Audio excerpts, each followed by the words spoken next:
Hallo en welkom to your third lesson of week 2. Welkom bij je derde les van week 2. I hope you're going great so far. I'm really excited because today is all about verbs. Now, our verbs work a tiny little bit different than how you are used to in English. That said, I will use your knowledge of your English language to glue it on top of how we do verbs. And I'm just showing my face here in full to not scare you away right away with the material. But I am going to explain it a little bit different. So if you already know a little bit about the Dutch words, it still might be really good to watch this as a refresher, as a extra practice, and to kind of gain new knowledge. So something that I really used to tell myself and learn and take on is if somebody tells me things that I already know, I was always kind of in a thing of, but I already know this. So can you then go into it from a new perspective? Can you take things into consideration? Or maybe if you really tune in, really listen in, you can actually learn some new words as well, or new insights, or a new way of being, living, thinking, etc. That said, let's dive straight into our verbs. And verbs in Dutch are called werkwoorden. They're words that we work with. So that kind of gets us back into the active, doing, moving, working kind of words. All right. So we already know from our second lesson, onze tweede les, that we will get a T, and T, instead of an S in Engels when we talk about he, she, and it. So, for example, aka recap, I walk to work is ik loop naar werk. And then she walks, S, to work, would then be zij loopt naar werk. So instead of adding an S, we add a T. Okay? So here you have walk and it becomes walks, and here it is loop and loopt. Not loop, not lerp, or however, loop. A clear O I need to hear. Okay, so basically, once you know the ik form, the I form of a verb, you can just, in most situations, add a T to it. Okay? So, now that we know that, we can build on top of that. So how do you get this ik vorm then? You might wonder, like, how do I know what it is? Like, where does it come from? Okay, so put it into an overview with walk. We have what is called an infinitive. So that's kind of like the origin of where a verb comes from. So in English, it's basically like to blah, blah, blah, to walk, to listen, to hear, to drive, to sit, to stand, etc. Okay, so that's where we go from. And then in English, it's reasonably easy because basically you use this to whatever verb you have with any persona. And by persona, I mean I and you and we and you in plural and they. Okay, so these are what we call personas. We're talking about different types of people, either yourself or others or multiple people. Okay, and the only exception there is that for a third person, which we refer to as he, she, and it, you get that S, as we've just recapped in the previous slide. I'm saying this because not everybody has that grammatical overview for the English language, but because you know what you're doing automatically in English, it's really good to have that recap, again, to build up on our knowledge for Dutch. So in Dutch, it works a tiny bit different because we just think about it differently from a different perspective. I've got this thing on my chin and it doesn't work. Excuse me. So we make a distinction between singular and plural, okay? So singular is one person, either yourself or one other person, and plural. So that means multiple people, either yourself and somebody else, or two other people, or yourself and more other people. Okay. Even kijken. So what does this look like then? Okay, so let's go back to the infinitive to walk for English.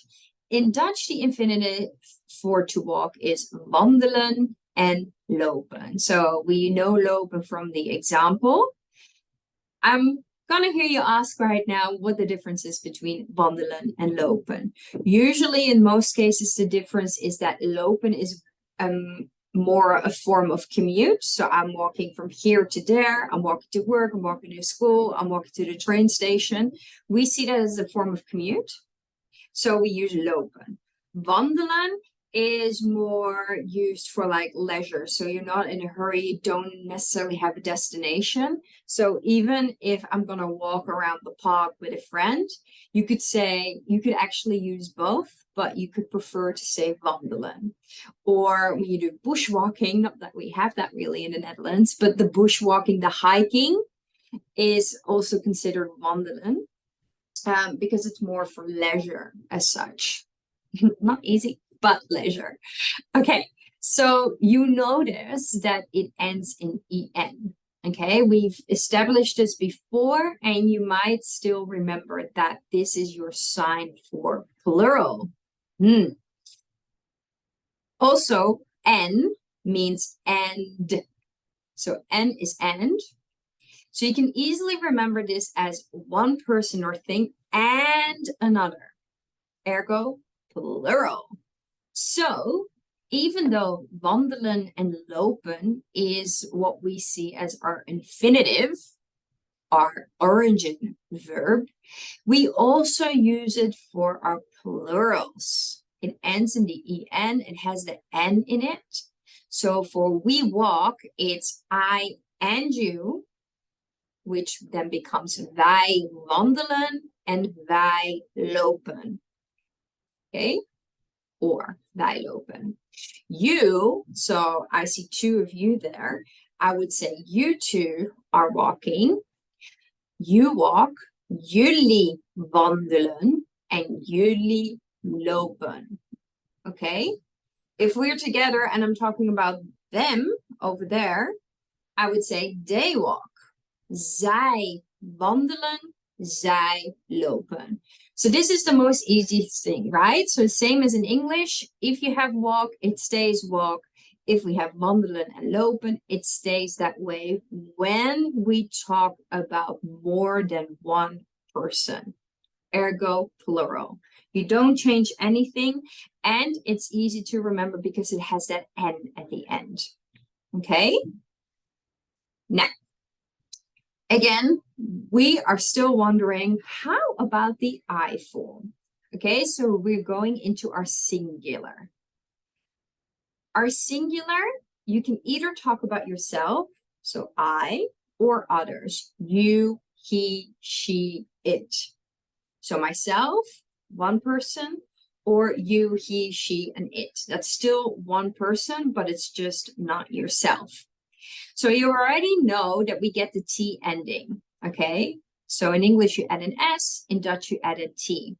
What is new is that, contrary to English, the U version will get it too. So it's basically saying like, he walks, she walks, it walks, but also you walks. That's grammatically incorrect in English, but that is what we do because we don't see the distinction in like I and you are the same and then he, she, and it is different. We see it as, well, I talk about myself, or I talk about one other person, or I talk about multiple people. Makes more sense to me if you ask me, but hey. So again, the E ending means and. But if we're talking about ourselves or one other person, there's no and. There's not like you and I happening. There's also not she and he happening. It's just one person. So what we do is we take that and away. We don't need it. Okay?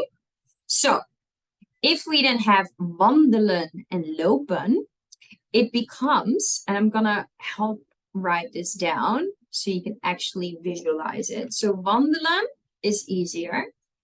Wandelen is plural. It's our infinitive to talk about ourselves. I. We take away that en. Done. So then it becomes ik wandel. Yeah. For lopen, we know that it's lopen. You take away the en.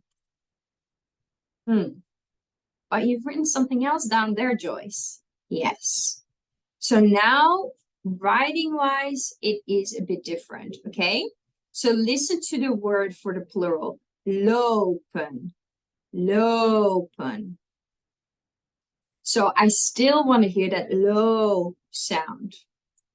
If I look at this word, it says L-O, because two O's makes the sound O.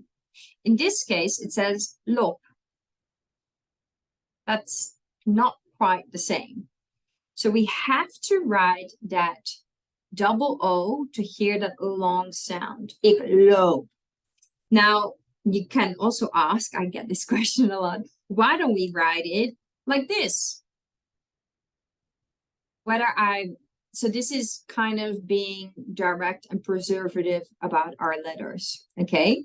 So whether I write lopen with double O or lopen with one O, there's no difference in how I pronounce it. It's not like lopen or lopen. There's no difference. So because it doesn't make a difference, I can take away that extra O. We don't need it. We can chuck it. For our people who want to know the theory behind it, the actual grammar, it's when we go here. So we've got lop and loop. Think about it as literally using syllables and the clapping that you might have done as a child. Lop, loop, one syllable each. However, in lopen, it's two. Het zijn er twee. Lopen. Now, if in the first syllable, in any syllable basically, the last letter of that syllable, so in this case, lo ends in an O, is a vowel, you just write one letter because it will sound long. Okay? That is why in case of wandelen, it's wandelen. So in this case, the A is captured by the W and the N. And so it is short. In this case, it is kind of an exception. It's wandelen and not wandelen. It has to do with the way the word is built up. Okay. It is a bit tricky to explain this way, but usually if a vowel is in between consonants, so the last letter of your syllable ends in a consonant, it's short all the way. In this case, you would say it as day, but in this case, it's wandelen. It has to do with the ending of this verb. And that is because, like, if I chuck the en, it still ends in an L. So it's eigenlijk wandelen. Okay, so ik loop. All right, so again, we know that the infinitive is lopen. We take away the en, make sure we remain the long sound, and then you get ik loop. All right, so then for you and he, she, and it, it's the same thing, but you add that T. So from loop, you get loopt. It's not hij lopend. Okay, so don't start adding that T after the infinitive because we have that N here, which is plural. We can't have that. So it is creating that I form first and then adding that T. All right, hopefully that helps. So to recap, we have a difference between singular and plural. The plural are the same as your infinitive. Okay? So it will end in that en. Take away that en to get your singular, and then you immediately have your I form, sound-wise. If you then want to talk about the other person, you, he, she, and it, you add that T. Now, I've added a overview, so you have this as well, with most common verbs already put here. There's obviously many more. I'll also share a link in the exercise section that will guide you to a website where you can type in a word and see the whole conjugation section, so that it will give you the whole line out of all the personas and how you say it. But once you know how to say, okay, hey, drinking is drinken, drinken, you are now able to conjugate it in the way and match it to the right persona. So this is your overview. The only other thing that I want to share for now is the following. I've just told you that whenever we talk about you, one person, we add that T just like he, she, and it. So jij komt, hij komt. Whenever we put it in a question though, and it will repeat this whenever it comes up, because now we're just talking about regular sentences, so no questions, you will lose that T. So, for example, if I would say you come to work, then I would say jij komt naar werk. But if I want to say do you come to work, I would say kom jij naar werk. So I will use the conjugation of the I. Now, you may let this go for now. You don't need to remember this right now, because I really want you to get used to the regular conjugation first. Another thing is that in this case with eten, if I take away the en, I get et, so I need to write the double e to get eten. And because it ends in a T, you'll see that the I form is the same as the je and the hij, zij. Okay, so that is the same.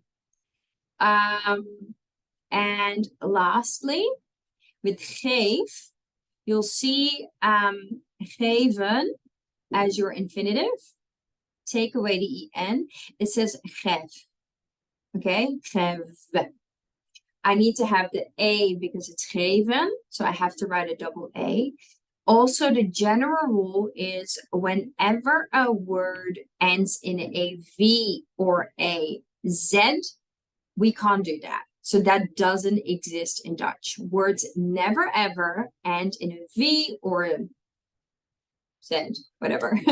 Instead, we change them into the letter that is most similar.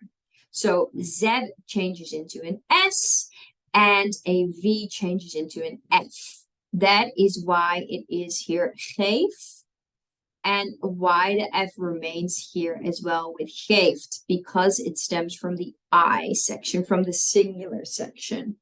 All the plurals will remain the same as geven. All right. I have one more step for you before we go into an exercise, which is our sterke werkwoorden. So these are our irregular verbs. So that is where this conjugation website will come in handy. The most irregular and the most common ones are to have and to be. Okay?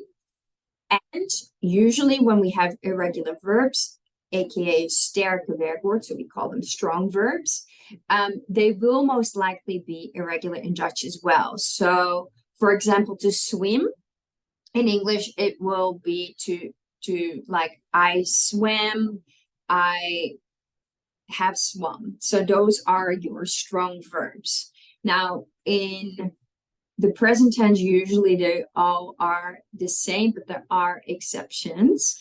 So, for example, it's I can and he can, but not he cans, right? So that is something that we will go into a bit more.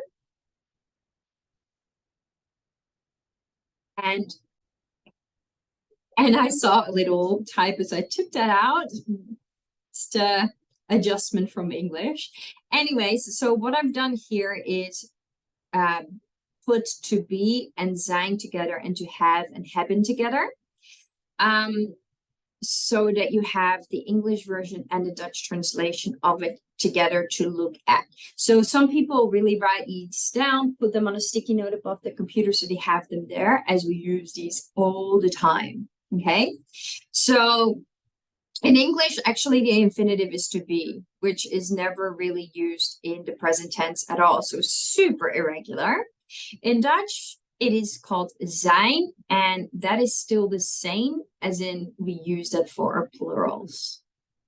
So zijn is to be, and in English, we then go to we are, you are, they are, which is wij, jullie, and zij zijn.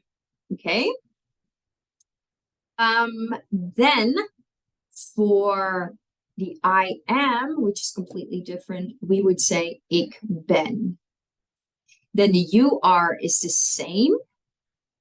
And we follow the regular construction in the sense that we added T to ben. Ik ben, jij bent.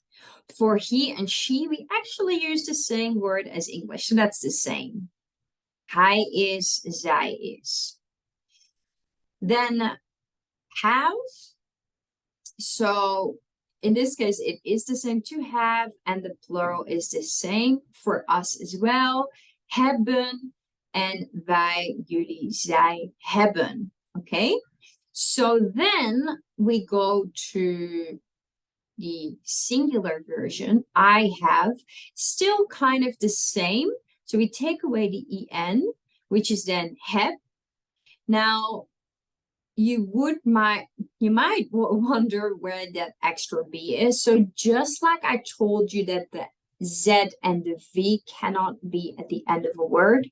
Another thing is that we never, ever end a word in a double consonant. So there's never a double B in there. There's never a double L in there like we have in English. So to call, right, ends in double L, we don't have that. So you will never ever see that. In Dutch, we also have the word will, but we write it with one L because we don't do that. So same here. Then you just add a T for jij. Same rule, comes from heb. You add a T, you've got your jij. Woohoo! Then the only exception, same here, you'll see that all the haves are the same. And it's not like haves or something for the he, she. You don't add just an S to the have. We shorten it to has. Now, for Dutch, it's the same, but we say heeft. This is somehow a very difficult thing to remember in Dutch. I see that a lot of people still use hebt. They say hij hebt, zij hebt, etc. But we do want to say heeft. So, hey, remind yourself that we say has and not he have, but has. And try and keep up with thinking heeft as well. Lastly, I get a lot of questions about jij and je. This is interchangeable. You can use both, no exceptions. Je and jij are the same. Jij just has more emphasis. So in general, we use je over jij because we don't want to emphasize all the time. Plus, je is quicker to pronounce for us. Secondly, we have zij and zij.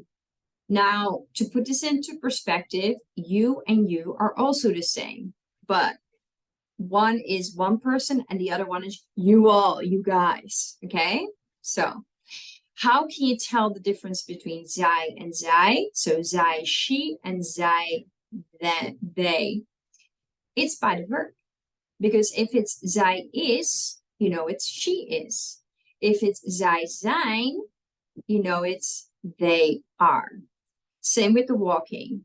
Zij loopt is she walks. And zij lopen is they walk, plural. So that is your verb section for now. Oké, so laten we nu beginnen met...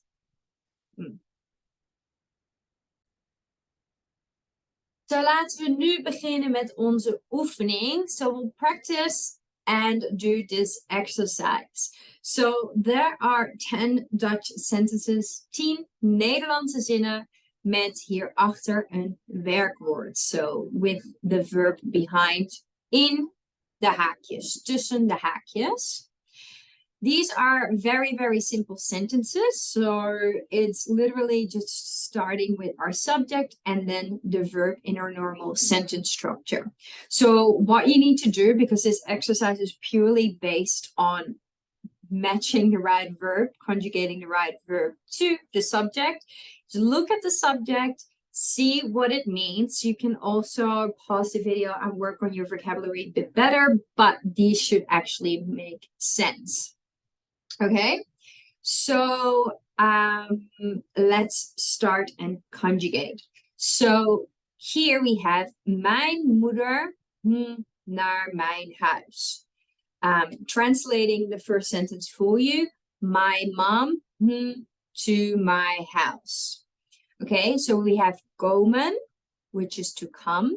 So in English, we would say, my mom comes to my house.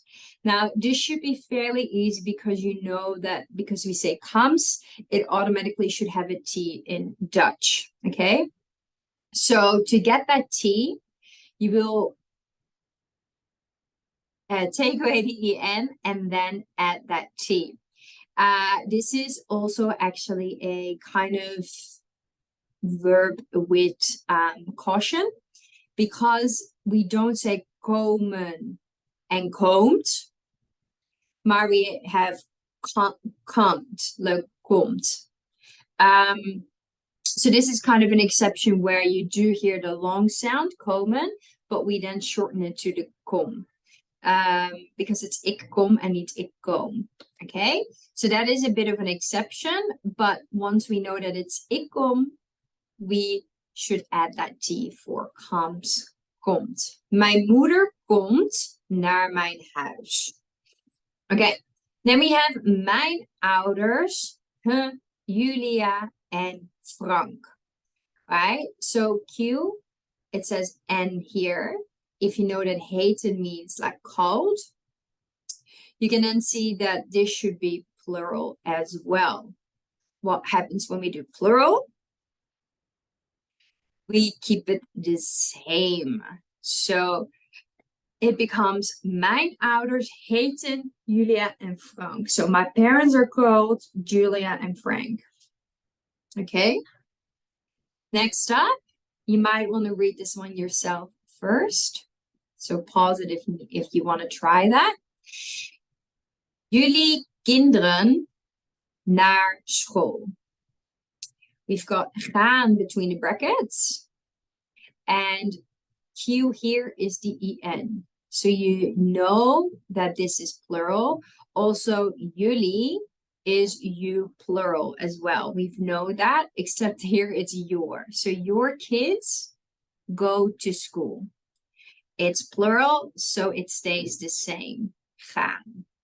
Jullie kinderen gaan naar school. Now, if you want to go ahead, you can try and pause the video and conjugate them yourself as I'll walk you through them myself as well, just so you have the steps in place. So here, you see the subject is ik. To get from denken to the ik version, you take away the en and then you're done. So the sentence will be, ik denk dat Nederlands leuk is. All right? Next up, the subject is jij, you. We have our verb maken. To get the match for jij, we'll have to take away the en. It's maken. So we have to write it with two A's. Maak, ik maak, plus a T for the other person, makes maakt. Okay, so jij maakt koffie voor mij. Then zin 6, mijn vader. Okay, vader could be father or dad. And because the dad is replaceable to he, this is the third person. We have eten as our verb. So in English, we would say, my dad eats, my dad, and not my dad eat. So because we have that eats, we do know that it has to end in that T. So we have eten. We take away the en. We don't want to have at because it sounds short. We kind of want to keep it long, as you saw in the table. So we write it with double E. And because it already ends in a T, we don't have to add an extra T because we don't end consonants at the end of the word in double letters. So, mijn vader eet een boterham met kaas. Okay? Zin 7. Subject is wij, we, ergo plural. We'll keep the verb the same. Wij doen dit heel graag. Okay? 8. Mijn broer. Any idea what that could be? It is my brother. Okay? So my brother, same as mijn vader, is a he, is een hij. And therefore the third person, zeggen, we take away the en, we take away the extra G because we don't end in the double letter, and we add that T. So the S in the T instead of that S. Mijn broer zegt dat ik goed Nederlands spreek. Mijn zus, similar to this, mijn zus, my sis, my sister, is a she, is een zij, and we use weten. We take away the en, we have wet, double the e, weet, and we keep it the same because it already ends in a T. Not do anything about that. So, mijn zus weet waar Nederland is. So if you have these verbs as well, despite not knowing what they mean, you can actually already conjugate them. You might not know weet, what weten is, which is to know, but still you are able to conjugate it by following these steps. Last one, zin 10, mijn tante en oom. So we have this as our subject. You have here the word en, and. So you know it has one and the other. Plural. In this case, tante and oom means aunt and uncle. Okay? So my aunt and uncle geven mij een cadeau. Okay, so geven stays the same because it's plural. So even though it's one auntie and one uncle, just like in English, it is considered two people. So keep that in mind as well. And that is the exercise. So in your portal, there should be more exercises for you to work on and get familiar with your verb construction and conjugation. So do that to practice a bit more along the way. Now, the last thing that we'll do today is make and have small conversation. So first, the outline. So what we're going to do is talk about what we like. We already know that, but now we're talking about what other people will like. And we can easily do that by talking about our family members and friends. So, you know, like once you've introduced yourself in Dutch, people can then ask, oh, what does your partner do? What does your mom do? What does your dad do? Blah, blah, blah, blah, blah. Okay. So we have these questions here and you can then, you know, turn around the X into anything that you like. So you can ask, or other people can ask you the following. For example, waar houdt jouw vriend van? Okay. And what can we do then here is in the following. So we already know how to answer it for yourself. So I love blah, blah, blah. And now we are going to do that for the other person. So for example, you can say, ik houd van dansen. All right. So if you want to say that for the other person, for example, vriend could be male friend. It can also be your boyfriend, though you can also change it for like partner and write it the same as in English. So you could say, mijn vriend houdt van fietsen. Or to keep this as your main verb, mijn vriend fietst, which is just he bikes, yeah? Okay, so in the whole verb will be houden van. We take away the N, hout, and we then have to add that T. So it sounds the same. Ik houd, jij houdt, hij houdt. Though in conversational Dutch, we will be most likely saying ik hou van. But we do have to write it with a D. Now, if a word ends in a D, you still have to add that T, because in this case, it's not a double D or a double T. So we do write the DT here, okay? In this case, it's fietsen, ik fiets, and then add that T. Mijn vriend fietst. I could ask you, wat doet jouw moeder graag? Okay. Mijn moeder doet graag aan tuinieren. Or mijn moeder tuiniert graag. Okay. So here we just add that T after we remove the EN. And I could ask you, wat vindt jouw tante leuk? Mijn tante vindt films kijken leuk. So again, you have to add that T. Or we can make it a bit more active and say, mijn tante kijkt graag films. So just like I can replace the person here, I can definitely replace all these verbs and exercises and things to do, activities, by these things. And that is exactly what you're going to do. So I have added all the different family members and friends and all the like exercise and activities from our previous lesson right here. So what you see here are the infinitives recognizable by all the ENs right here. And you just have to conjugate it to the right person. Now, in this case, if you use these names mentioned, they will always be the third person because it is one other person. It's a he or a she, except for ouders, plural, parents, and kinderen, children. Okay, so they'll be plural. But don't worry about making the other ones plural just yet.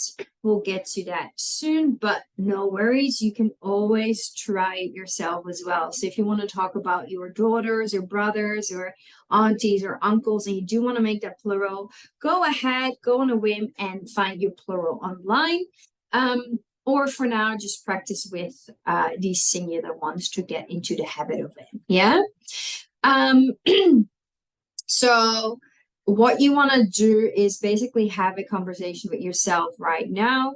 You can say, you could like pretend to ask me like, oh, waar houdt jouw moeder van? Mijn moeder houdt van bellen. Wat doet jouw opa graag? Mijn opa houdt van koken. Of mijn opa kookt graag. En wat vindt jouw nichtje leuk? Mijn nichtje vindt zingen leuk. Yeah? So these are kind of the examples that I could give. Now, you could literally make these sentences yourself as a practice, or you could go and find out what it is that your opa likes or what it is that your tante likes, and then make a sentence with that.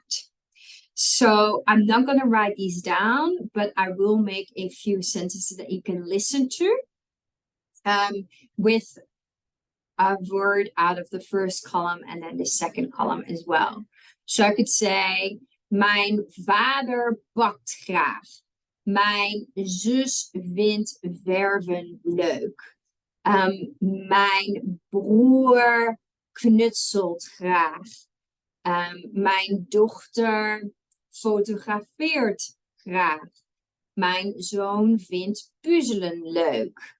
Mijn kind houdt van kaarten, etc. So these are kind of the sentences that you'll be making and that I want you to actually write down as well, so you can see and have those sentences as a practice. So by writing these down, and especially if you write them down on paper with pen, dus met papier en pen, you'll notice that the practice goes a little bit easier and it sticks in your brain a bit more. So if you have the time, practice this right now. To really get these conjugation in your system. You might want to go ahead and do the verb exercises as well. That is it for now. Well done on this lesson. I will see you again next week. And for now, just happy practicing. And remember, you might not get this straight away, but with practice, with repetition, you'll go, oh yeah, okay. And especially if we go into our classes where I can guide you a bit more live, you will see that too. So keep note of these and don't say it as like, I don't get it. When am I going to get it? I always make these mistakes. I never can get it right. If you go into that mindset, that is not the way to go. We really want to go and say, like, if you got this one right, yeah, go, cool. If you didn't, try and understand what didn't go right just yet, and then go, okay, I'll do better next time. You know, learning is a practice. It goes up and down. Some things might be easy, some things might be hard. But if you put yourself down in the process, the flow of learning won't go as easy as well. So we really want to make this enjoyable. You really want to go and high five yourself and enjoy that process while you're at it. So this is it for now. Happy practicing, and I'll see you next week. Doei!